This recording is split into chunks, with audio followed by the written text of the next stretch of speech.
Hi everybody, this is John Donvan. Welcome to Opentodebate, with a program that is enormously topical considering that we have an election coming up. A recent Pew study shows that 2/3 of polled voters believe that the Electoral College should be abolished. This is a question we looked at back in 2020, but we think it's just as timely now, if not more so. The question we were asking was, has the Electoral College outlived its usefulness? Now, let's move on to our debate topic. The Electoral College, this unique construct of indirect democracy that, well, it's not a college, as the term is commonly used, but it sure is electoral in that its members currently, maxed out at 538, have been the actual electors of every president we've had ever since we had a constitution, even those 5 times in our history when the popular vote went to someone else. Recent memory, the 2000 election, the 2016 election. And what were the founders thinking? That's a question that the Supreme Court is considering right now in an Electoral College case. But why did the founders think the Electoral College was needed? What good has come of it, and what harm has come from it? We think that in these questions we have the makings of a debate, so let's have it. Yes or no to this statement: the Electoral College has outlived its usefulness. I'm here virtually to help juggle the squares on your screen, these two teams of two who are ready to argue for and against that resolution. So let's meet our debaters. First up to speak for the resolution, the Electoral College has outlived its usefulness, I want to say hello to Jamelle Bouie. Jamelle, thanks for joining us. Thank you for having me. I just want folks to know, Jamelle, you are a New York Times columnist and a political analyst for CBS News. You are also an alumnus of our series, so it's great to have you back. And back from where? Where are you located, actually, at the moment? I'm in Charlottesville, Virginia. Well, it's great to have you joining. I'm up in, for the folks who don't know, I'm in Washington, D.C. Also arguing on your team for the resolution, I want to say hello to Kate Shaw. Kate, welcome to Intelligence Squared. Hey, John, thanks so much for having me. It's great to have you joining us. And you're a professor at the Cardozo School of Law and co-director of the Florsheim Center for Constitutional Democracy. You're also a host of the very popular law podcast, Strict Scrutiny. That's right. Welcome to Intelligence Squared. And where are you located in this world? Thanks. So I'm normally in New York City, but actually am now in upstate New York with my family. So that's the team arguing for the resolution. The Electoral College has outlived its usefulness. Now let's meet the team arguing against that very resolution. First, let's say hello to Tara Ross. Tara, welcome to Intelligence Squared. Hi, John. Thanks for having us. It's great to have you with us. I want folks to know that you are the author of a lot of books about the Electoral College, including Why We Need the Electoral College. You're also a former lawyer and editor of the Texas Review of Law and Politics, which perhaps tells me that you're joining us from Texas. I'm in Dallas, Texas, and my family would joke that I'm a recovering lawyer. But yes, I did go to law school. All right. Well, thanks very much for joining us. And your partner, I want to welcome also to Intelligence Squared, Bradley Smith. Bradley, hi. Welcome to Intelligence Squared. Hi. Thanks, John. Pleasure to be here. And you are a professor at Capital University Law School, and you have served as commissioner, vice chairman, and chairman of the Federal Election Commission. Welcome. And the same question to you. Where are you joining us from? I'm in the little town of Granville, Ohio. All right. So we're spread across the eastern seaboard, and then as far down as Texas. And I'm glad that we can all do this. I think we are ready to move on to round one, opening statements from each debater in turn. Those statements will be 4 minutes each. Our resolution is the Electoral College has outlived its usefulness. And here, first up to speak for that resolution, Jamelle Bouie, columnist for the New York Times. Jamelle, your time starts right now. All right, thank you.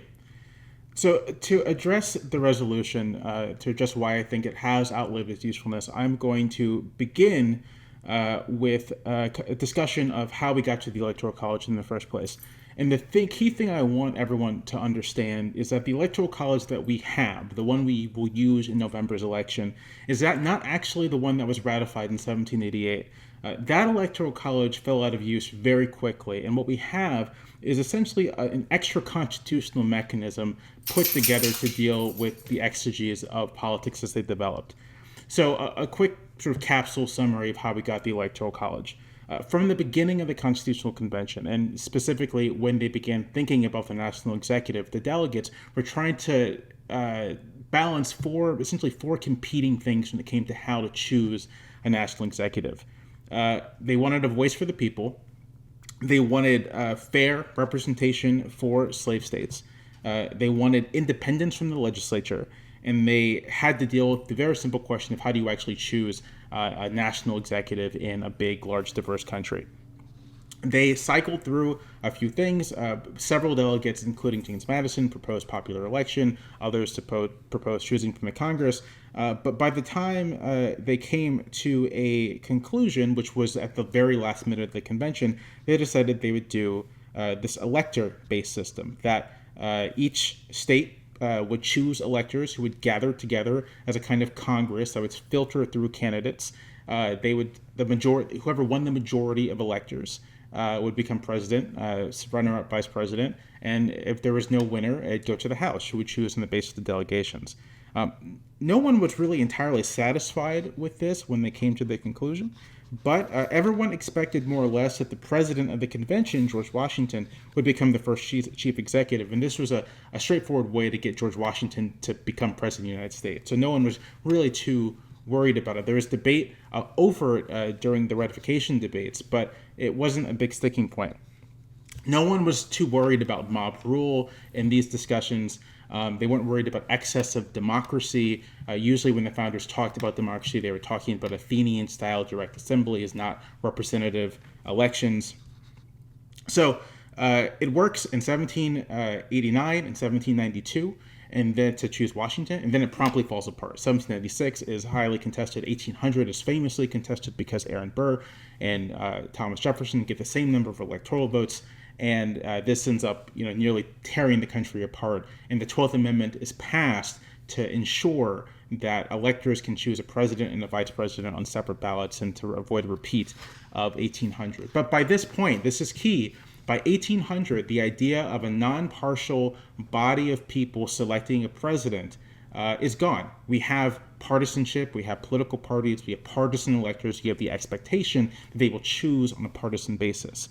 And so at that point, the Electoral College, as designed, has basically outlived its usefulness. It's gone within 15 years. And what emerges, the winner-take-all system, it's highly partisan electoral choices, is basically an attempt to get around the conditions of American politics at the time.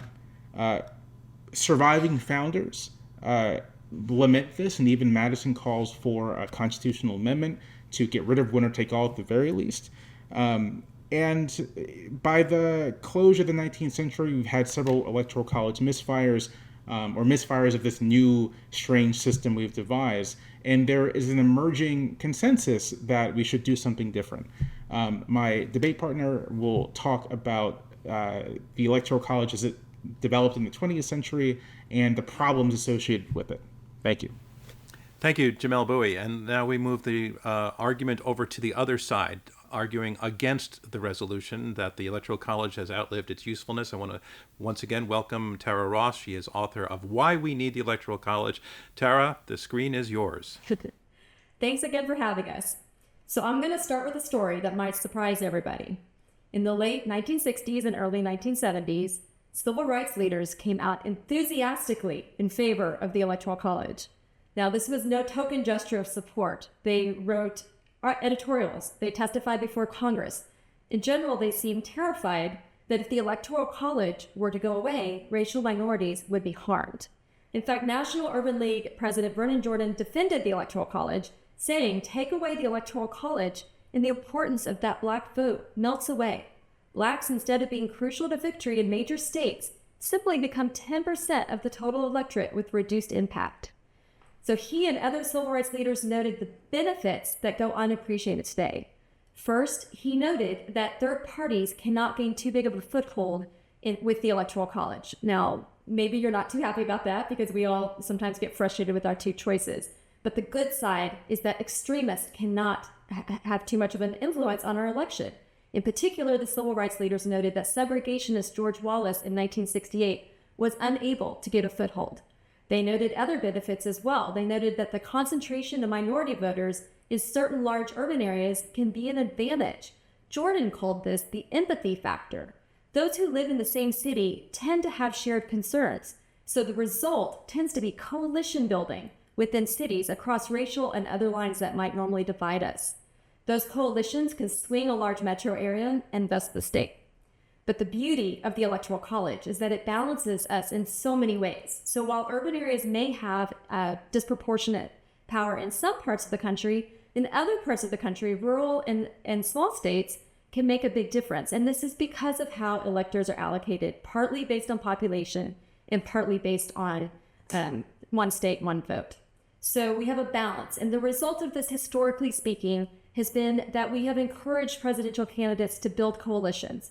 You can't win if you're catering to one region or one type of voter or one special interest group. Those who do the best in the Electoral College have done the best job of coalition building.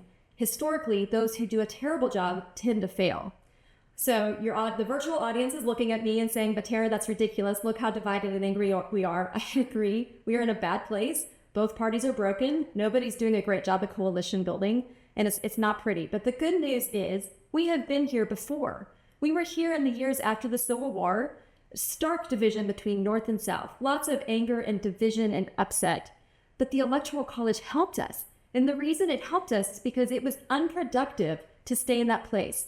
Democrats could not win with only those safe areas. They simply did not have enough safe areas. By contrast, Republicans could win with only those safe areas, but just barely. If they lost even one part of the country, or one state, then they would lose the presidency to the Democrats. So over time, the incentives were to reach out to people that weren't like you, to learn about people in the middle and to build coalitions. And in fact, by the 1930s, the Democrats were winning in repeated landslides, as we know. So I would just encourage everybody to remember that the Electoral College helps us today. When we are our most angry and our most divided, it's actually when we need the Electoral College the most, because it reminds us to come together as Americans and to reach a hand across the aisle to those who aren't entirely like us. So I would urge everyone to vote against the motion. The Electoral College still serves us today. Thank you very much, Tara Ross. And that is our resolution. And here to make her opening statement in support of that very resolution, Kate Shaw. Kate's a law professor and co-host of Strict Scrutiny. And the floor now is yours, Kate. Great, thank you. So I think Jamelle has very successfully demonstrated that the best reading of the drafting history of the Constitution is that the Electoral College is essentially an 11th hour and imperfect solution to one of the most vexing problems that faced the delegates at the Constitutional Convention, which was how to pick the president. And I think that that history is an important corrective to the suggestion that is often made that reforming or abolishing the Electoral College would be inconsistent with the framers' design or the framers' desires. And as Jamelle also alluded to, on a number of occasions, this peculiar process set forth in the Constitution, this 11th hour compromise, has either failed to produce a result or has awarded the presidency to someone other than the person who amassed the most votes in the country. So that's true about 1800, 1824, 1876, 1888. All are failures of different sorts. But let me fast forward a little bit to more recent examples with which people might be familiar, 2000 and 2016. So in the year 2000, of course, George W. Bush wins the presidency narrowly with 271 electoral votes to Al Gore's 266, although losing the popular vote by about 500,000. Of course, in 2016, 16 years later, Donald Trump wins a decisive Electoral College victory over Hillary Clinton while losing the popular vote by nearly 3 million. And standing alone, no single incident is a complete indictment of the Electoral College. But this is an exceptionally high error rate. A rate of error and rate of malfunction for something as consequential as the selection of the US president. And I think that is especially true because we now have some political scientists predicting that we are at an increased likelihood of a recurrence of this kind of divergence between the popular vote on the one hand and the Electoral College outcome on the other. So let me turn briefly to current practice. So the Constitution gives each state the power to choose electors in such manner as the legislature thereof may direct. In the early days, actually state legislatures themselves sometimes picked electors and various other experiments were undertaken. But relatively quickly and very completely by the 1870s, every state allowed its voters to choose its electors. And since about the mid-19th century, most states have awarded all of their electoral votes to the winner of the state's popular vote. Today, 48 states use what's known as the winner-take-all scheme, with Maine and Nebraska differing slightly. And so these developments, people picking their electors and then the electors casting their votes to align with the votes of the state's voters, have occurred as we have marched in other ways toward a more inclusive democracy with the 15th and the 19th Amendments and the direct election of United States senators. But the Electoral College system, as it has developed, which of course diverges quite significantly from the originally designed scheme, has also had some deeply troubling consequences. And in particular, the winner-take-all character of this scheme means that today only a handful of states matter in selecting the president. And those are states with closely divided electorates, so-called purple states. So very blue states like New York or California, very red states like Alabama or Mississippi are utterly irrelevant and thus erased from the single most important election in the country. Instead, a handful of states, maybe up to a dozen, are the ones that choose the president. The states are random in a sense in that they just happen to have very closely divided electorates. But they also share certain features, and those features distort our politics. Their populations are older and more rural, and on average whiter than the country as a whole. Larry Lessig gives as an example the prevalence of debates about coal in the presidential election cycle, where 7 or 8 times as many Americans have jobs in the solar sector, and yet solar never comes up in presidential elections. So the idea that the framers intended a system in which the presidency would be decided by this pretty arbitrary subset of the states with no role for other states or their voters is pretty hard to defend. And in addition to assigning outsized importance to this arbitrary subset of the states, the scheme exacerbates polarization and divisions and creates this distorted sense of the country and its political geography. We're not divided into red and blue. In fact, everyone is everywhere.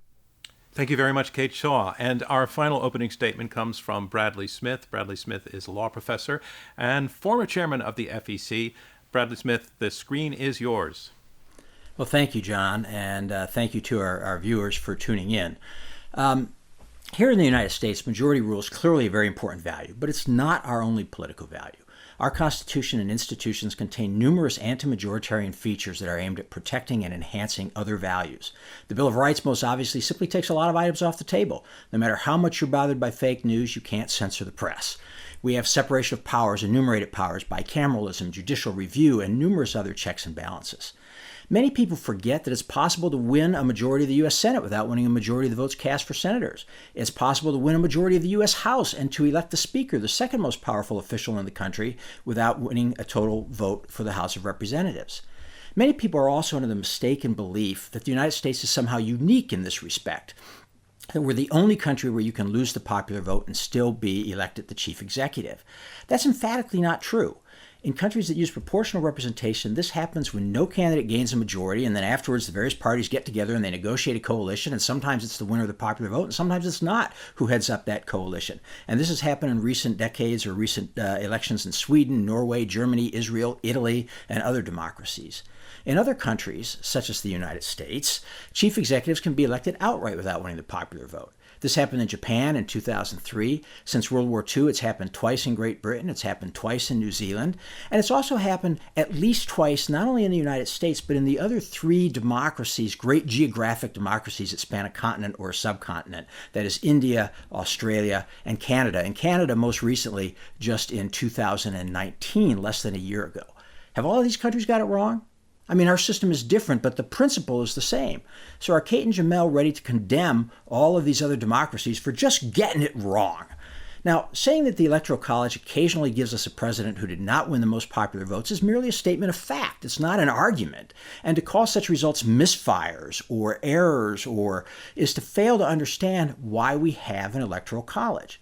The question is, why do most democracies, especially those spanning a continent, want a system that about once in every 12 elections, and that's what it's been in the United States, results in someone winning the chief executive's office without winning the popular vote?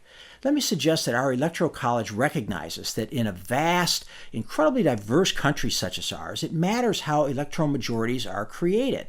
You don't have to win the popular vote to win the Electoral College, but you have to win a lot of votes, and you have to win a lot of states too. And that necessarily means that the winning candidate will have appeal that extends beyond any 1 or 2 regions or broad social classes. Sometimes people complain about this focus on swing states, but there's two points here. First, those other states aren't irrelevant. Try winning the Electoral College if you're a Democrat without winning California. It's very, very relevant. Secondly, it's just that the voters there tend to agree. Secondly, those states have tremendous diversity. There were 17 states in the last election that would have swung with less than a 5-point swing, right? They would have gone to the other candidate. Those include 3 of the 5 states with the highest white percentage of voters, but also 4 of 5 with the highest percentage of Hispanic voters and 3 of the 8 with the highest percentage of black voters. They include states from every geographic region in the country. They include states that are highly unionized, states that are lightly unionized, high tax states, low tax states, big states, small states. They include pretty much everything that you can think of for the variety that we have in the United States, farm states, manufacturing states. In this way, the Electoral College fosters governing majorities that are generally more stable over time and thus creates more freedom and more prosperity. Now, there are practical advantages to the Electoral College, and I hope we'll be able to explore those in the rest of our time. It curbs fraud, it allows for local election rules tailored to local conditions, it allows for experimentation with voting procedures like voting by mail, and it avoids the catastrophic possibility of a national recount. But for now, I'll just say, let's be careful that we don't throw something away unless we understand why we have it. Thank you. Thank you, Bradley Smith. And that concludes our first round of this Intelligence Squared U.S. debate, our formal opening statements. And now we move on to our second round. And our second round is much more of a freewheeling conversation in which the debaters can address one another directly and challenge each other and also take questions from me and from you, members of our audience. But just to resume what we've heard, on the resolution, the Electoral College has outlived its usefulness. We heard Jamelle Bouie and Kate Shaw. They went back to the beginning, which is relevant because we're talking about outlived its usefulness, to look at what its original purpose was. And what they point out is that the Electoral College was designed by the Founding Fathers as a kind of cobbled together concept to solve a thorny problem of how to elect the president. And it was designed for a very specific time, of this very specific place, and a very specific, almost politics-free era, which was soon set aside. And that they point out that almost immediately, within 12 years, the Founding Fathers, or rather their successors, began to tinker with the concept. So pointing out that it's not sacrosanct or set in stone. It was never anybody's ideal way to elect the president. And they also say that it has a high rate of malfunction, that in numerous cases it has produced a failure of a representation of the people's choice of who the president should be. They also say that in a practical sense, it leads today to a situation in only a handful of states really tend to count in a presidential election, and those are the purple states where electoral colleges are up for grabs. Their opponents, Brad Smith and Tara Rose, argue, number one, they take a very interesting philosophical position that the idea that the popularly chosen candidate would not be president is not in itself necessarily as terrible or as wrong as it might sound. That we do that with a lot of other elections, a lot of other countries do that, and that it's basically okay. They further point out that there are practical advantages to having an electoral college, that it can be a bulwark against voter fraud, etc. And they talk also about its benefits in situations. They cite specifically during the civil rights era, in which civil rights activists felt that the presence of the Electoral College kept out extremist parties that would have been damaging to their interests. And they say that in a very important way, the Electoral College serves to keep relevant parts of the population that would be electorally irrelevant if the college were not there. So I want to dig into some of this, but I really want to start with, Bradley, you made the statement that this notion that the candidate that most of the population chooses in an election, at least a plurality, if not a majority, not becoming the president, which seems to be the thing that most people, I think, at a sort of visceral level would find questionable or objectionable, is really not that problematic. And I want to take that to Jamelle Bouie first to respond to that point, and then I'll bring it back to you, Brad, to see what after he's had to say at it. It's an interesting point, but I think the problem with it is that Bradley's examples, coalition governments in places like France, Israel, are fundamentally different than the kind of presidential governments we have here. That in these coalition governments, where you can think of executive power as not necessarily being winner take all. The very fact that multiple coalitions can get together after the fact of an election and hash out exactly point of place within the coalition and can hash out who gets what in terms of governing means that there's an extent to which that executive power is shared. And so in a system where executive power itself is not winner take all, and setting aside questions of polarization and partisanship, in that kind of system, a party that does not win a plurality of the vote, but then forms a majority of the vote, but then forms a coalition with other parties to form a majority, and then the leader is chosen from, say, the largest vote share among those parties. That's just a completely different kind of scenario than we're talking about in the United States, where executive power is singular, where it's not tied to the legislature, where it is essentially winner take all. That there's only one president and only one party can occupy the presidency in practical terms.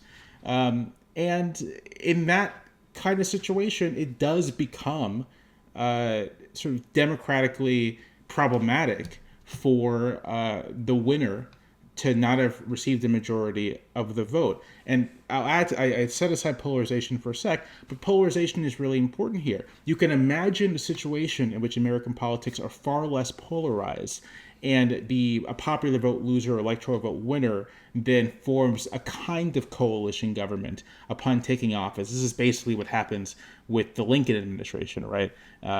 Politics is still very polarized, but along sort of a singular line. And on a host of other issues, there's cause for compromise and coalition in terms of forming the government. Yeah, but let me. I was going to bring Brad. I just go ahead. I just want to get to the conclusion of that real quick.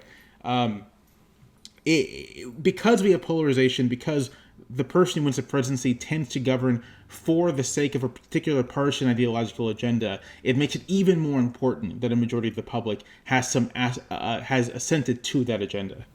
I was going to go to Bradley, but I want to actually, Bradley, if you can cede the moment to Tara, because Jamelle also turned the point into something that Tara was talking about, which was this whole issue of coalition building. So, Tara, how do you respond to Jamelle's argument?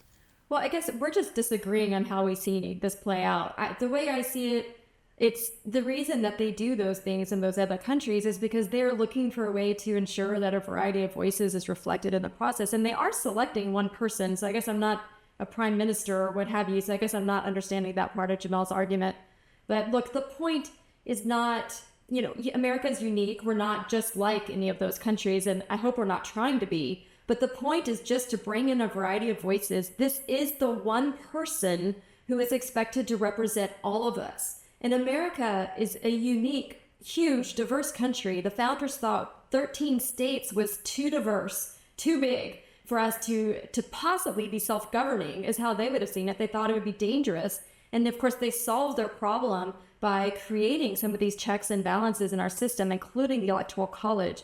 But we need something special, because if we don't have something special, what's going to end up happening is you're going to have a president who represents the pro-choice group or the pro-gun group or the whatever. Because you would just have nothing that would force people to come together and to think about their fellow Americans and what you have in common instead of what you have that's different.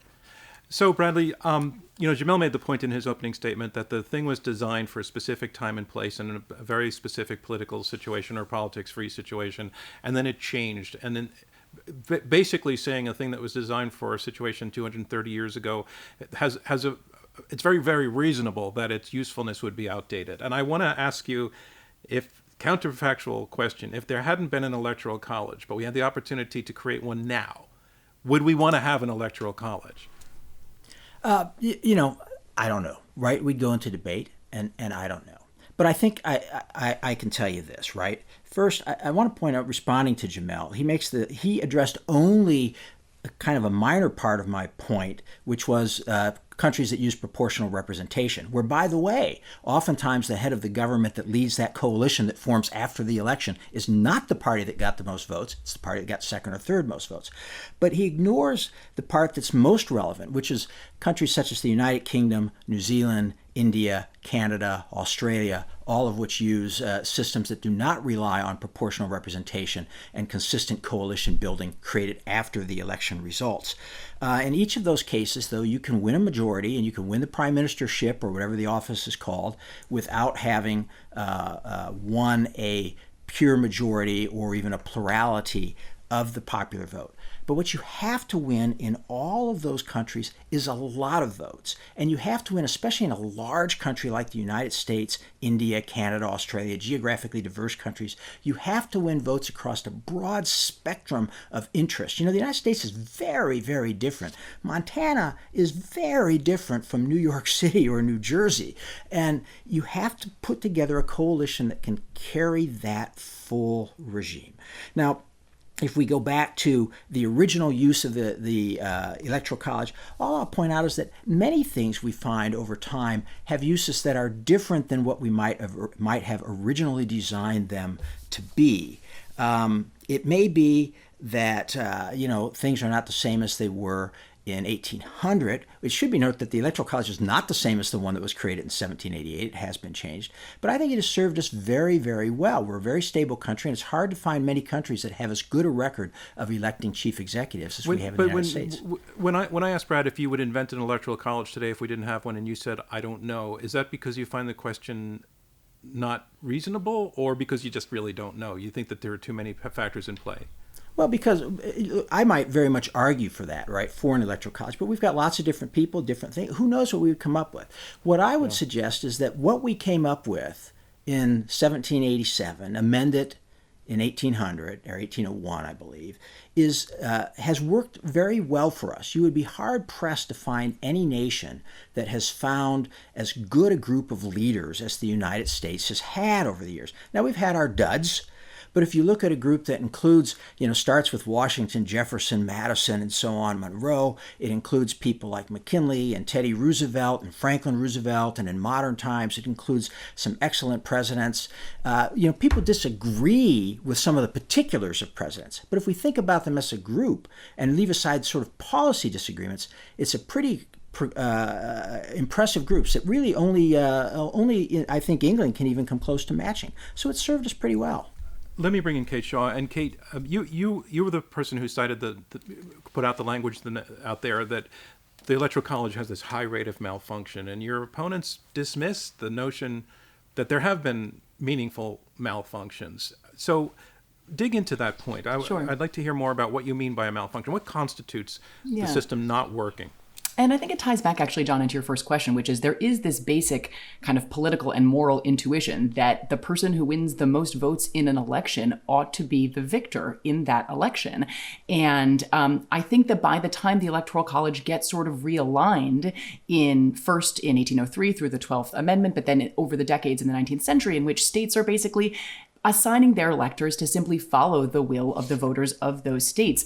That is the logic that is animating those developments, though it is filtered through this prism of federalism, because it is the majority voters in the states as opposed to the majority of the voters in the country that the electors are bound to follow. But Brad said in response to that, he mentioned some of these kind of comparative questions of how other countries sort of do or don't sort of implement this intuition that the person who gets the most votes ought to win.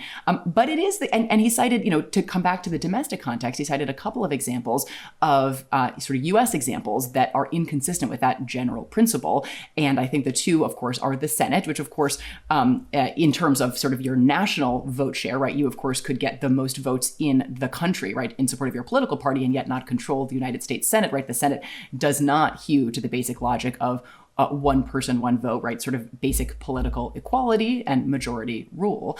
And then the fact that because of gerrymandering, I gather is what Brad was referencing, that is actually also true in the House. It is possible to get more votes nationwide and yet not to have your party control the outcome in the House. And I guess I would just say that those examples First, the Senate is a historical anomaly in exactly the way that the Electoral College is a historical anomaly, and it is inconsistent with contemporary values, particularly political equality. And that's just not, the values that sort of I hold, but ones that the Supreme Court in the one-person, one-vote cases has said are essential to our democracy, and that where there are exceptions or deviations from that principle, there are specific articulable reasons for that. And I'm just not sure any of the reasons given in defense of the Electoral College's deviation from that principle are at all persuasive.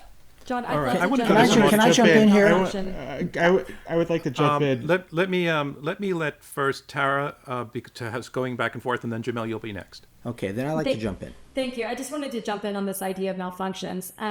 Look, we have only had 3 elections over the course of more than 200 years where indisputably the winner of the popular vote, or the winner of the indisputable popular vote, did not also win the Electoral College. Three, quote unquote malfunctions over the course of more than 200 years is not a big number. And really, if you look how I see those elections is those were not problems. Okay, they reflect a problem, as I mentioned earlier, that our parties are broken. Maybe they're not doing a good job of coalition building, and we need to come out of that. But when you look at the dynamics in 1888, Grover Cleveland, the reason he won the popular vote was because he won massive landslides in just a handful of southern states. I mean, literally like 72% of the vote or something in some of those states. That would not have been a fair, just outcome if Grover Cleveland, the winner of the southern region, had been able to be president of the entire United States. And by the way, he himself seems to have learned this lesson. The party, and he did a little bit better job 4 years later, and he came back and built a better coalition, and he won in 1892. So what I would say, like I said, the other thing that I think tends to be when people talk about malfunctions, they'll say something like, well, in this year, if 200 votes had swung in this state, then we would have had the disastrous situation where, da-da-da-da. If you actually look at those election years, Judith Best professor in New York has done a great job of going through those and just saying you can't get those 200 votes unless you also swing something in this other state, and actually that malfunction, quote unquote, would not have happened. So I don't think you can look at these in isolation. Let's go to Jamelle and then Brad. Jamelle, you're up. So I want to make sort of 2 points. The first is something that's come up a couple times thus far in the conversation, and I don't want to let it drop, which is this idea that the Electoral College ensures sort of optimal geographic representation. Examples were given of this. Montana is different than New York. Tara said in her opening statement that in the post-Civil War period, building the Electoral College enabled the construction of larger coalitions. So to address that claim, just as a matter of history, the extent to which larger political coalitions were able to be built in the post-Civil War era and really the post-Reconstruction era, the extent to which this was any kind of unity was basically built on the suppression of African Americans in the South.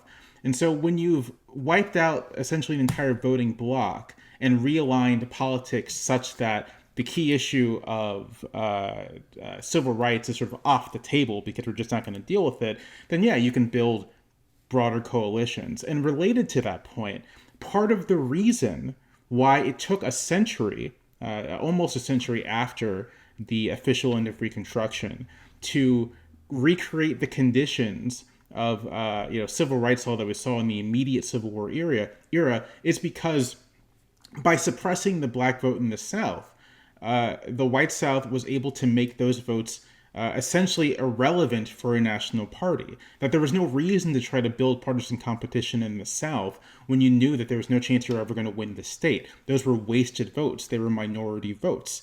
Minority not in terms of racial, but just in terms of political minority. And I think that dynamic in which essentially entire populations can be disenfranchised in terms of choosing national political leadership because of the winner-take-all mechanism is something that I think is a reason why we should give pause to the idea that the Electoral College creates any meaningful geographic representation in the present. There are 4 million rural California voters. That's more than more or less every other predominantly rural state put together. New York City may not have much in common with Montana, but certainly the western rural parts of New York have a lot in common in Montana. And there are rural regions and urban regions throughout the entire country which are effectively ignored, their interests ignored, because there's no reason for a political candidate to even address them. And there's a very easily imaginable counterfactual when we do have a national popular vote where presidential candidates, knowing that their supporters exist in every single state, in every single county, construct coalitions on the basis of finding those supporters in those counties, in those states, especially since it's just numerically impossible to win a national election by popular vote with only concentrating in a couple states. It can't happen. Let me jump in, Jamelle. I think that's an important point to make. Thank you. I wanted to, you made a lot of points there. I just wanted to let Brad have a crack at some of that. So thank you. Well, a couple of quick points. First, I want to address one thing Kate said. She dismissed the fact that that the House is not even, so to speak, by just saying, well, it's because of gerrymandering that you get that. That's not really true. It's not because of gerrymandering. And in fact, for example, Montana has 50% more voters than Wyoming does, right? It has the same number of votes in the Electoral College. It's not due to gerrymandering that's the case, right? Now, we might say, well, then why shouldn't each voter in Montana be worth the same? But that's not true in Congress, and that's what I'm pointing out. It's not true for congressional representation either. Just to go on, just a touch more, when we talk about what the states have, we have the last point that was made. Well, I seem to have lost my train of thought. Perhaps you better pass on. I'd like to go to an audience question, and I think this will move us in a somewhat different direction. So we've asked for people to join in and send in questions, and I want to welcome to Intelligence Squared, actually a journalist from Vox, Emily Stewart. Emily, welcome to Intelligence Squared. Tell us your question, please. So one thing that happens to me sometimes when I write about the Electoral College is that I get readers writing me and saying, hey, if we abolish it, then what will happen is that only cities and blue states will get to decide elections. And my question is, how do you respond to those people that live in Nebraska or Wisconsin or states with that would have less of a say? Thanks, Emily, very much for your question. And I want to take that to Kate, as it actually comes at a very good time in our conversations. So what's your response to that? Yeah, I mean, I guess I've heard that argument as well. I mean, as a matter of numbers, the 5 biggest cities in the country have something like 6% of the population. So I think there is this idea out there that if you went to a national popular vote, that literally candidates would go to 5 cities and those 5 cities would determine the fate of the rest of us. And that just doesn't track the numerical reality. Presidents would have to work hard in many more states than they currently work hard in to amass votes. Now, could they go to every rural county in every state? Of course not. But, you want to look at the way you run a real popular election across a broad geographic area. You have 50 laboratories, right? Governors have to win statewide. And do they just go to the 2 or 3 or 4 or 5 biggest cities in their states? Of course not. That's not how you run for governor of New York or California or Wyoming or not a ton of big cities there, but that's not how you run for governor, and it's not how you would run for president. So, of course, we all have to concede with some humility that we don't know precisely how a truly national presidential campaign would play out. But I do think it's easy to dismiss the suggestion that a few cities would run the show. Tara, you look like... I'm sorry, Jamelle, you go ahead. Just to add on to that, I think there's also an important conceptual jump you have to make. Under a national popular election, state voting will matter for state offices, but for the national office, it will not be necessarily relevant what the borders of your state are. And so someone in Wyoming or Montana, their state isn't necessarily the relevant unit of political action. It's them as an individual which matters. And I would add, again, to kind of jump onto the point I made earlier, it's a person in a city in Montana will have more in common, in a mid-sized city in Montana will have more in common with a person in a mid-sized city in Louisiana. A person in rural Louisiana may have more in common with a person in rural Iowa. That the lines of connection and affiliation and political interest aren't actually state by state. And the framers recognize this. Madison made this exact point in terms of the Senate. And so it's this idea that what we're really looking at or interests are divided according to the size of the state or the density of the state doesn't really track at all with how politics actually play out in this country. Okay, Tara, you've been very patient, and you look like you really want to get into this, so go for so much it. to say. So a couple to answer your Vox reporter. This is what I would say. First of all, remember, you cannot assume that the two-party system is going to remain stable when this is all over. What's going to end up happening is you're going to be in a situation that's more like France, where you literally, they have as many as 10 or 15 candidates in a presidential election, and two people make it into a runoff with something like 19% of the vote. So yes, with those kinds of numbers where you only need a plurality and no longer a majority, then yeah, you definitely can be in a situation where big cities and big states can run the show. Another point I would make is that, look, if at the risk of bringing the 2016 emotion into it, which I tried hard to avoid, but in 2016, Hillary Clinton got 20% of her vote from only two states, New York and California. And in fact, if you were in those states, by the way, she got most of her votes from cities, from urban areas. So if you remove New York and California from the equation, she no longer is leading in the popular vote. Donald Trump is leading in the popular vote. So look, our system did not reward that kind of behavior. It penalized it, but you can imagine what would happen if that were rewarded. Candidates would double down on it. And in fact, one little anecdote, I'll tell you, I'll be fast. Hillary Clinton is not widely talked about, but Hillary Clinton thought that she was about to win the Electoral College and lose the popular vote. She did not want to defend that kind of a victory. So she spent resources in the final weeks of the campaign driving up her vote in safe areas because it was easy and because she thought she had it in the bag anyway. Well, what that ended up doing is it took away from what she was supposed to do.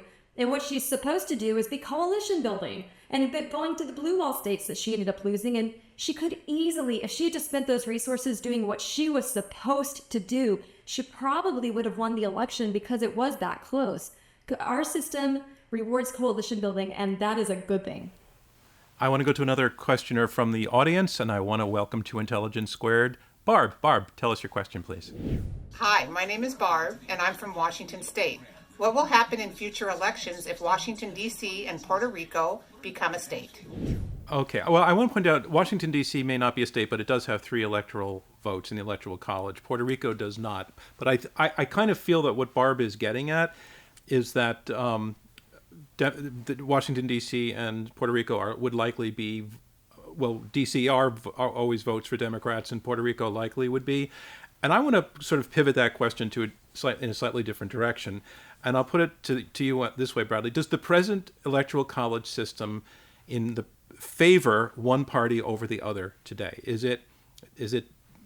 Well, I'll just leave the question open to you. Well, favor is an interesting issue, right? Because the parties are not static. They can change what they stand for, what their message is. They can trim their message almost any time that they choose. And in fact, one of the issues you have right now is that candidates, I think, feel that there's no need to trim. But when you have an electoral college, you discover there is a need to trim, that it's not good enough for Hillary Clinton to pile up a huge electoral majority in New York and in California. She lost a bunch of states. She never went to Wisconsin. But wait, can I interrupt you, Brad? Because we just had a conversation about that point. But my question really is very specifically, are Republicans liking the Electoral College today? Because it works, it's giving them an advantage. There's absolutely no doubt that many do, and that many Democrats dislike it for the same reason. That is not the reason on which people should be making their decisions now. To the best of your ability, we need to separate ourselves out and think, what is this going to be like going forward? And indeed, I think this is a winning part of this debate, so to speak, for us, because what is creating this emphasis of getting rid of the Electoral College?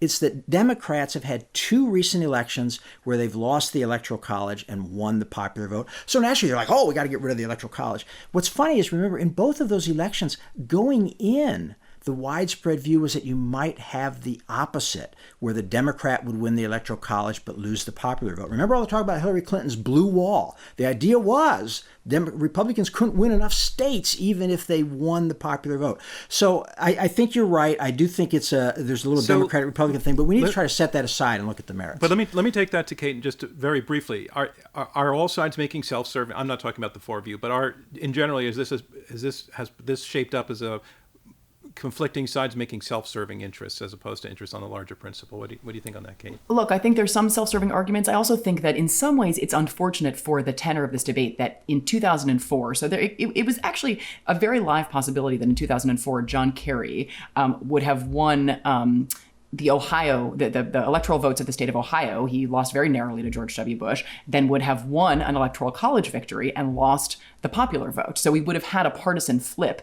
And instead we have, in the last 2 decades, this divergence and increasing divergence. Potentially in 2020, we could see an even wider split than 2016, where you have Democrats winning the popular vote and Republicans winning in the Electoral College. Now, I think that Texas trending blue could also sort of scramble that electoral logic. But I think Brad is right that that certain demographic trends in reality suggest that Democrats would do better in a popular vote election and Republicans do better in an electoral college vote election. But again, I think that you could see a couple of states flip, and all of a sudden the electoral logic of the current state of affairs could change quickly.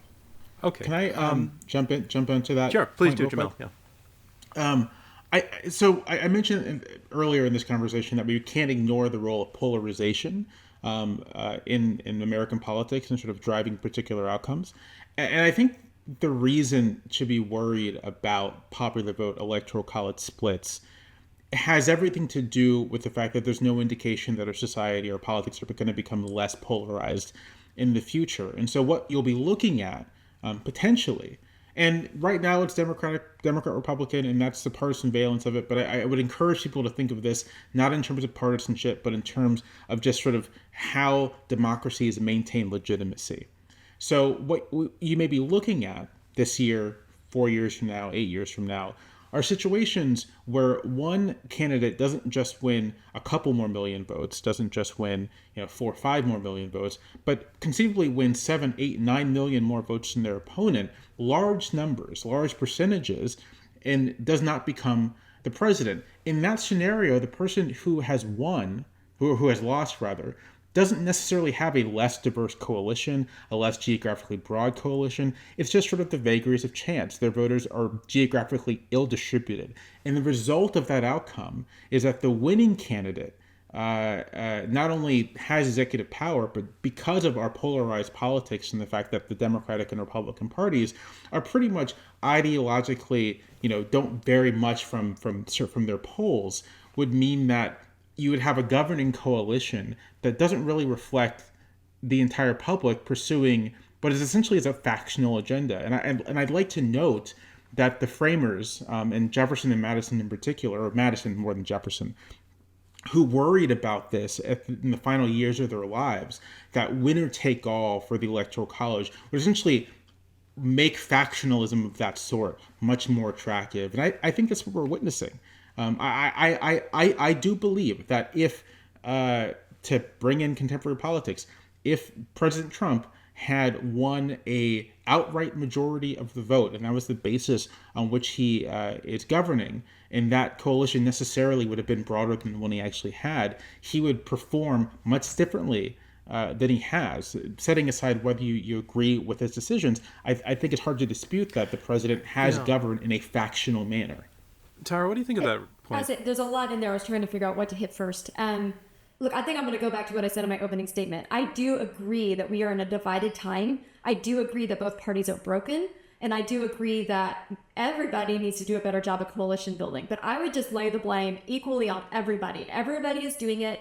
I think that the Democrats feel like they see weakness in the Republican Party, so they're doubling down on the cater to the base. But Republicans are also, if they weren't catering to their base so badly, they'd be building better coalitions. I just think that's what it is. I kind of want to go back to some of the safe and swing state stuff.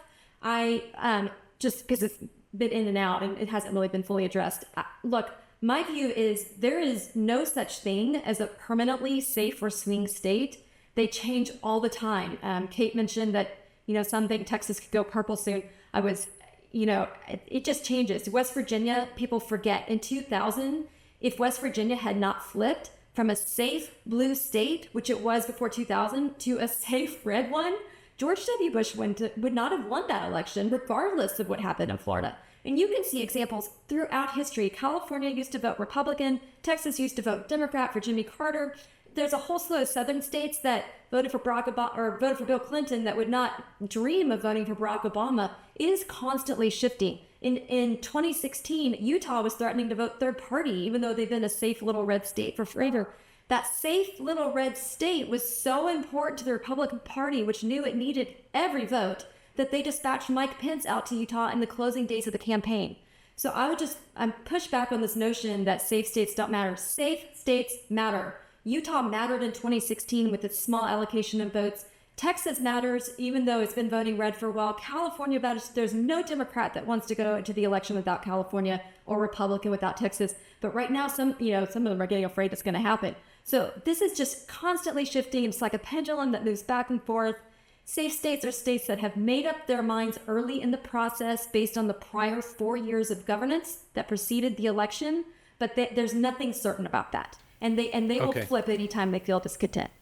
I'd like to go to another audience question, and this one comes from Dylan. Dylan, welcome to Intelligence Squared, and please tell us your question. Thank you for taking my question. When the Founding Fathers created the Electoral College, one of the chief functions they envisioned it performing was that of a failsafe against the sometimes poor judgment of popular opinion. Electors could step in to prevent the presidency from... quote from Federalist 68, falling into the lot of any man who is not in an eminent degree endowed with the requisite qualifications. There's never been a meaningful enough number of faithless electors for the body to perform this function. Is there a way to reform the college so it can perform these functions? Or are there alternative constitutional arrangements that we could make to prevent unqualified candidates from succeeding? Thanks. Okay, thank you, Dylan. And your question goes to, what's a solution for the future, which is not strictly speaking what we're debating. But what I found interesting in your question was your presumption that the founding fathers were didn't trust democracy, didn't trust the general public to make wise decisions, and that the original concept was that there would be a group of wise men and white men in that particular case, but that their wisdom was the thing that was, and their sobriety was the thing that would qualify them for this role of choosing the president for us in the long run. And I'd like to, since we started a little bit going back to the beginning, I'd like to go to you, Bradley. That notion, I think, inherent in that, and I think Dylan likes the idea that the Electoral College was meant to protect us from irrational choices made by the public. And I think he's saying they should be able to make choices. This is what the Supreme Court case is about now. They should be able to make choices based on their consciences rather than reflecting the popular will. What do you make about that? Well, this brings up a lot of different points, but I tend to think that, yes, they thought electors would use their judgment, but it would be very rare that you would want electors to go against the will of their state as expressed by their voters, right? A lot of people look at, for example, 2016 and think that they think that Donald Trump should not have been elected president and electors should have turned against him. Well, how would Trump's voters have reacted to that? What would that do toward a sense of how the country is operating? So I have generally been in favor of the notion that, in fact, electors are not bound, but at the same time, it would be very, very rare that you would want an elector to go against the understanding that people bring into the election, that if my party or my candidate carries my state, that's how my electors are going to vote. So I like it there as a safeguard, but I think we should be very, very hesitant to pull that trigger. Jamelle, I thought you said in your opening statement that you do not believe that the Founding Fathers were worried about mob rule. Did I hear you correctly, that you don't think that was a factor? Yeah, that's right. I think when it comes to the notes of the convention, the recollections of the people who were there, it's clear that was not their primary concern, that they were thinking really in practical terms. When it comes to justifying the Electoral College to the voters to ratify the Constitution, and a parenthetical here, I will note that ratification of the Constitution was done on a majority vote, that this was one of the arguments Hamilton in particular used to defend the Electoral College. I think I want to come to in Bradley's answer to the question is this the faithless elector question, and the sense that the voters of each state do have the expectation that we should define faithless elector. If you could take just a moment to tell people what that is. Faithless electors meaning electors who do not vote in accordance with the partisan decision of the state or of the majority of voters in the state. So I live in Virginia. If Virginia votes for Joe Biden in this November, and one of Joe Biden's electors casts a vote for Donald Trump, that elector would be a faithless elector. But this expectation that voters in the states that their electors will vote in accordance with the partisan choice of the state, I think sits at cross purposes with this idea that the Electoral College is meant to enhance the representation of political minorities in the country, right? That if you live in a state where 50.1% of the voters supported one candidate and 49.9% of the voters supported the other candidate, and under the rules as they exist, that 49.9%, near effectively half, is politically disenfranchised. And I would ask listeners, watchers, to consider the extent to which, if you don't agree with getting rid of the Electoral College, that the winner-take-all rules that we've adopted, that we've grafted onto this institution, the extent to which they serve to rob millions of people of meaningful political representation in every state of the union.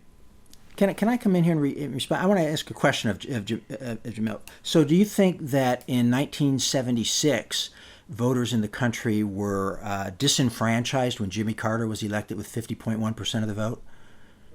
I think that Jimmy Carter's election in 1976, I think the extent to which Carter was a down-the-line partisan Democrat represents a kind of disenfranchisement in that regards, right? Because it's clear from the election results that the public wanted some sort of was divided on the kind of government they wanted, but they didn't want. I think you'd fairly say did not want a highly partisan form of government. And Carter wasn't particularly highly partisan, but you see the point I'm trying to make, that narrow decisions like that, I think, do represent, in some regards, some Americans not getting the kind of political representation they wanted. But I also think that this example doesn't quite fit, right? Because what we're talking about is the political representation of individual voters and whether or not their choice matters for the outcome. And if you're in this minority in Virginia, your choice simply doesn't matter for the outcome. Yeah, but that's just not true.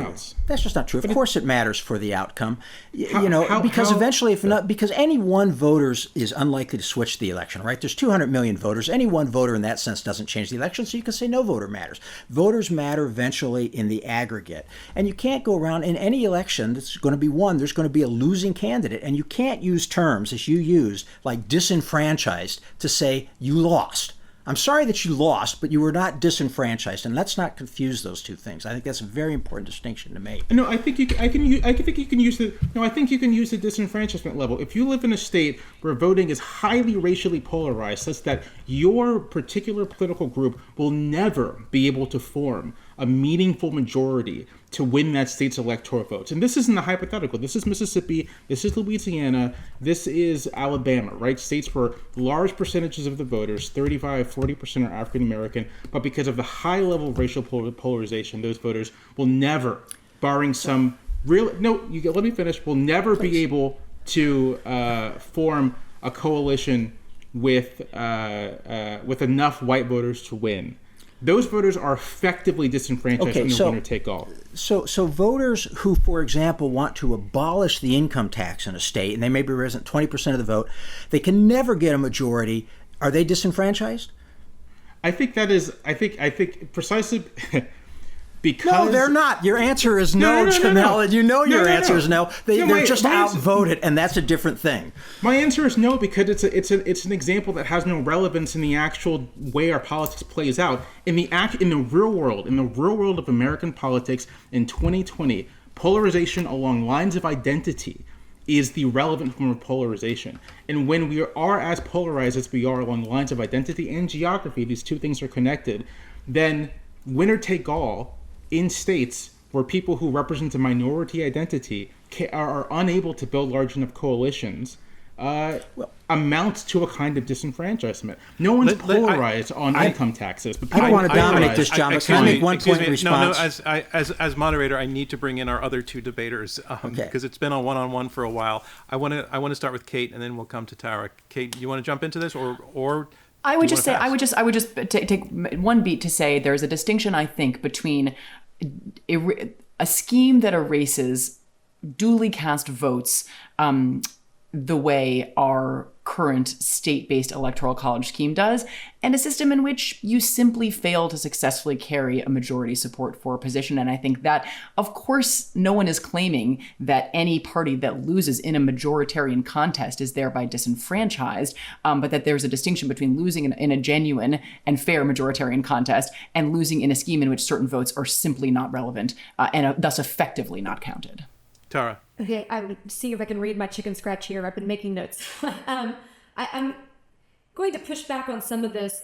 Look, okay, first of all, nobody's being disenfranchised. We have changed how we think about this election, but the fact of the matter is that we are talking about state-level elections, not one national election. And in that state-level election for presidential elector, there are winners or losers. Just like when you have a governor, and if you're, whatever state you're living in, and you feel you're on the losing side.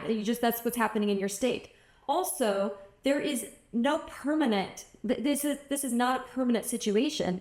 Several of the states that were mentioned here as being supposedly immovable for, like they'll never be able to make their voices heard because they're so solidly Republican. Well, no, they voted for Clinton not that long ago.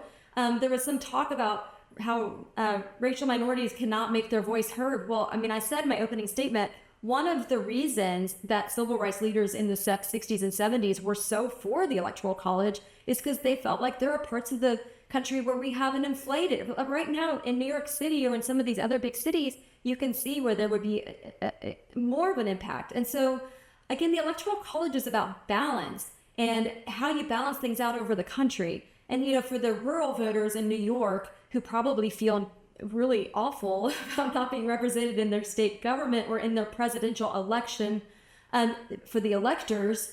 Well, there are rural voters and small city voters in small states and other parts of the country that are getting inflated a little bit. It all balances out. And at the end of the day, what we have is a system that reflects the variety of voices in this nation. And that is supposed to be our end game. John, can I get in on this? Because this is really important. I want to get to one more question, but Brad, you can have a brief response to what was just said. I want to make a point here that's very important, which is if you look at the states, they're very, very different in the 17 states that were decided by where a 5-point swing would make a difference, right? They include manufacturing states. They include states with very little manufacturing, Ohio and Michigan manufacturing, New Hampshire none. They also include, for example, 3 of the 5 states with the highest percentage of white voters, but 4 of the 5 states with the highest percentage of Hispanic population, and 3 of the 8 states with the highest percentage of black population. So the magnificence here is that you've got to appeal to all those groups. You can't say, I'm going to ignore Hispanic voters or black voters or white voters, because if you do, you're going to lose those key states. All right, we have one more question, and this one comes from Robert Bennett, professor of law at Northwestern University, former dean there also. And again, Northwestern Law is our partner in this debate, and we're delighted to have this question submitted by Dean Bennett. And it's this: if the substitute for the Electoral College would be a uniform, nationwide, popular vote, how would the uniformity be established? So it goes a little bit to the question of practicality, which really hasn't come up a lot. We don't know how to do a single nationwide vote. Should that be an obstacle to pursuing this? I'll go to you first, Jamelle, on that. I don't think it should be an obstacle to doing this. We have a state like California or Texas is so large as to, have been the size of the United States in terms of population in prior decades. And so I don't think, which is to say that simply having many people and having many administrative units, I don't think is necessarily an obstacle to doing a single uniform national vote. It'll be difficult, right? I don't think anyone thinks that this is an easy undertaking to do. My recollection from the effort to repeal the Electoral College in 1968, 1969, 1970, is that there was an immense amount of intellectual work done thinking about how to actually implement this kind of thing. But the reason to do it is because it better reflects our democratic values. It better reflects our intuitions about how democracies should be run. And so if it takes a little work to align our institutions with their intuitions, it takes a little work. Tara, so Jamelle's saying that practical obstacles should not be a reason to oppose the thing philosophically. I'm so happy I get to answer this question. I'm so happy it was submitted. Look, this is the number one reason not to go to the national popular vote plan. Because the way you get uniformity is you have a single federal bureaucracy, a single federal election code that governs everybody to make sure that everybody is abiding by all of the same rules, because otherwise you've got equal protection problems. The same kind of early voting, the same kind of decisions about whether felons get to vote, the same, you name your issue, how to get on the ballot, how to get an absentee ballot, all of it. Name your issue, and they would have to be uniform at the national level. There are several things about that. One is if you have a uniform plan and a bureaucracy at the federal level, you have just put the incumbent president in charge of his own re-election, and that is dangerous. Right now, it is decentralized. It is spread across 50 states plus D.C. Each have their own process. So if you want to manipulate things, you got to figure out how to manipulate 51 different processes, or at least a couple of really important ones that you think might swing the thing. By the way, if you're trying to control a couple of little ones, like think Ohio in 2004, which was mentioned here, everybody descends on the state. I knew people, lots of people, I'm a lawyer, so I knew people that went to watch the ballots to make sure that things were happening right. We have a system, because it is decentralized, that makes it harder to steal an election. You cannot steal an election unless you know in advance which state is going to be close enough that it's going to matter. And by the way, you have a close national election so that just stealing one or two states makes a difference, as opposed to a national popular vote where you have to be on defense in every single precinct at every single state at all times. Because if there is a national popular vote, then you could steal as many votes as you want in the bluest blue California or reddest red Texas one. Forgive me for jumping in. I'm doing it only in the interest of time. Sure. But you point out several kinds of moral hazard to trying to do it this way. I just want to let Kate Shaw respond to that general problem, that it's not just about the mechanics, but that there are some truly threatening, potentially constitutional issues involved. Well, and to take a step back, I'm not sure when Professor Bennett raises uniformity, if he's talking about uniform qualifications, because of course states now have significant constitutional leeway to set the qualifications of their voters. And I presume in a genuine nationwide system, we would have nationwide qualifications. But I thought the question might also have spoken to this question, which some of these answers have addressed, which is administration, right? So nationwide administration of an election, where obviously election administration has been intensely local throughout our history. And I guess I would just say, when we're talking about sort of the degree and difficulty of change, the important question is compared to what? And I don't think there are a lot of strong defenders out there of the system of election administration that we currently have. It is decentralized, but it is also controlled by partisan players, many of whom are quite self-interested, either individually or simply as partisans, in the outcome and administration and implementation of election rules. And, we started out this conversation taking something of a comparative look at other democracies. Every other democracy in the world thinks it's crazy to have partisan election administration. And so, Tara mentions the president being somehow overseeing a uniform national system of election administration.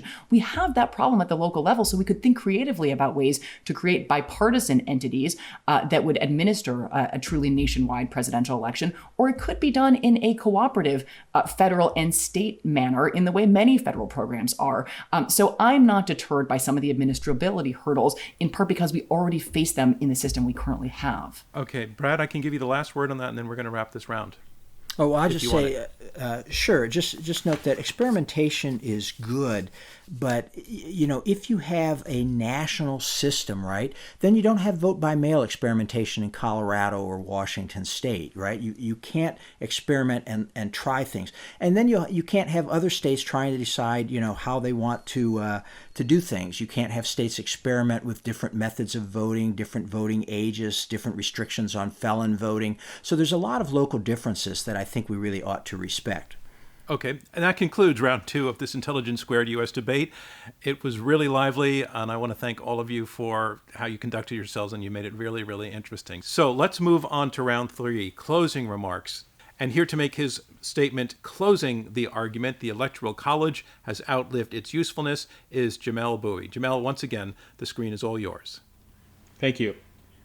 I had mentioned at the beginning of my remarks and throughout this conversation that not long after the founding, 20, 30 years later, some surviving people who participated in all of this, particularly James Madison and Thomas Jefferson, were dismayed at how the Electoral College played out. They worried that winner take all, that the partisanship involved would create unnecessary factionalism, that it would create unnecessary political division, that it would lead to the underrepresentation of political minorities and encourage presidencies that don't actually govern for the entire nation. And it's true that there have been large swaths of this country's history where we have avoided some of these things. But because of polarization happening in our culture, not just in our politics, but in our culture, that this collection of ills that result from this extra constitutional method of selecting a president, one that wasn't designed, that kind of just emerged as our politics emerged. As we've become more polarized, we have been subject to these ills more and more. People genuinely believe that there are somehow red states and blue states, that if you live in New York, that you are therefore a Manhattan liberal, that if you live in Wyoming, that you are a rural conservative. And Americans, I feel, have forgotten that political diversity exists in every state of the union, that coalitions can be built across regions and across states, that interests aren't tied to state lines, they're tied to things that go beyond them. The Electoral College has outlived its usefulness in part because it's no longer useful to think about our politics in these kind of rigid terms. We're too polarized. And what the Electoral College does is enhance that polarization. And if you don't want to enhance it, I think you should vote on our side. Thanks very much, Jamelle. Our next speaker will be speaking against the resolution. In her closing statement, here is Tara Ross. I'm going to ask everybody to put themselves in the place of the founders in a way perhaps that they've never quite done before. The founders lived at a unique moment in time. They had just fought a war for self-governance. Self-governance was really, really important to them. They'd laid their lives on the line. They'd lost fathers and sons. And they also knew something else that we have forgotten. Okay, it's not enough to be self-governing. They knew that if they had been given a seat at the table in Parliament, then they would have been outvoted time and time again by the majority of citizens at home in England. So the founders had a problem on their hands. Fortunately, the founders also lived at a unique moment in time where there were no partisan interests. There was no Republican Party or Democratic Party. What they had to help them was their knowledge of history and their knowledge of human nature. And they knew that power corrupts. They knew what had worked and what had not worked in other democracies that came before them. So they came up with a unique solution. And the unique solution is our Constitution, which is an incredible blend of some democratic self-governing factors, but also some Republican factors, small r, deliberation and compromise, and federalism, states acting as states. This unique blend ensures that we can be a huge, diverse country that still manages to govern itself without ignoring some part of the country. So the Electoral College has not outlived its usefulness because we are, if anything, greater and more diverse than we were before. We are more in need of a unique solution to this problem of how do you combine self-governance with an avoidance of majority tyranny. So I would urge you to vote no on the resolution. Thank you, Tara Ross. And our next debater will be arguing on the opposite side. Once again, for the resolution, the Electoral College has outlived its usefulness. Here is Kate Shaw. Thank you. So, look, the ideals of both genuinely representative democracy and of basic political equality are ones we have moved ever closer to throughout the country's history, imperfectly, inconsistently, but steadily. And it is not to return to something that Brad said at the outset, that in a democracy like ours, everything must be put to a popular vote. Think about the role of courts in our system, right? Who often do sit to invalidate laws passed by majorities in Congress or the states. But in general, and particularly when we're talking about elections, Any deviation from basic principles of representative democracy and political equality require genuine and compelling justifications. And instead, what we seem to be hearing are post hoc justifications of this idiosyncratic scheme that we happen to have today. Look, to make one final point that actually turns a bit away from what we've been mostly talking about today, the presidency today is a massively powerful institution. We can debate how well that power fits within our constitutional scheme. We can debate the wisdom of having a presidency like today's president, but no one should want an unchecked president. So it's important to ask how the mechanisms that operate to check the president have performed in recent years. And in a word, I would say they have performed badly. Take Congress, an important rival of the president. It has been lax at best in its oversight of the president. Whatever you thought of the impeachment case against President Trump, one big takeaway seemed to be it's impossible to impeach, convict, and remove a president if his party or even a good number of co-partisans control the Senate. Courts as well have been extraordinarily deferential to the president. And when those institutions have failed to act to check the president, they have frequently done so, pointing out that the most important check on the president is at the ballot box, that he is the only person in our constitutional scheme who is elected by the people as a whole. And so long as we have the Electoral College, that's actually not the system that we have. And if the ballot box isn't a real check on the president and none of these other checks operate, we actually don't have a president, we have a king. And that is about as far as you can get from the idea of America. So please, I urge you to vote yes on the resolution. Thank you, Kate Shaw. And finally, making his statement and his closing argument against the resolution, the Electoral College has outlived its usefulness, arguing against Bradley Smith. Thank you, John. I want to thank everyone for watching. I want to thank Kate and Jamelle for their thoughts. The great political scientist Walter Burns once said, "In all the years I have engaged on this issue, I have yet to encounter a critic of the Electoral College who argues that a president chosen by direct popular vote is likely to be a better president." And we haven't really heard that argument tonight. The goal of our Constitution is good government, and the purpose of the Electoral College is to elect good presidents. We love to bash our presidents, and that's okay. It's a uniquely American thing to do. But if we set aside our partisanship and skepticism, we see that our list of chief executives is probably unrivaled by any country, save possibly the United Kingdom, which also allows the second-place finisher in the popular vote to win the prime minister's office. It's not just early presidents like Washington, Adams, Jefferson, Madison, Monroe, but mid-20th, 19th century presidents like Polk and Lincoln and Cleveland and McKinley, and 20th century presidents like Wilson and the Roosevelts and Coolidge, and in the post-war period, Truman and Ike and Kennedy and Reagan and G.W. Bush and Clinton and Obama. And while all of us will disagree with any number of them on policy, leaving that aside, that's a pretty distinguished group when it comes to raw executive talent. So I often hear an argument that goes something like this: if you could go back in time, would you adopt the Electoral College? My answer is simple. I kind of said it earlier. I don't really know what I would have done if I'd been a delegate to the Constitutional Convention, but I know this. If I were transported back in time to September of 1787 and watched the delegates walk out of Independence Hall, I hope that I would have the good sense not to lecture the likes of Washington, Madison, Franklin, James Wilson, and Alexander Hamilton about how to structure a successful republic and how derelict they had been in not anointing direct election by plurality vote of the electorate as the sole legitimizing principle for a chief executive. We should not fear change, but when something has a long, distinguished pedigree and has created such a prosperous, free society as we live in, we should be very careful and humble before tossing it aside. So I urge people to vote no on this resolution. And remember, the Electoral College doesn't outlive its usefulness just because our favorite son hasn't won a couple of elections. Thank you. Thank you, Brad Smith. That concludes round 3 of this Intelligence Squared U.S. debate. So the competition part of this program is over, but I also want to thank you, Jamelle and Kate and Tara and Bradley, for doing this debate this way, making it so good, being so civil, so interesting. Our thanks also to Northwestern University Pritzker School of Law for being our partner in this. But thanks for sitting in with us for this time. It's been a pleasure. We move forward in this new world, and you really helped us take a step forward in it. So thank you. Goodbye, everybody.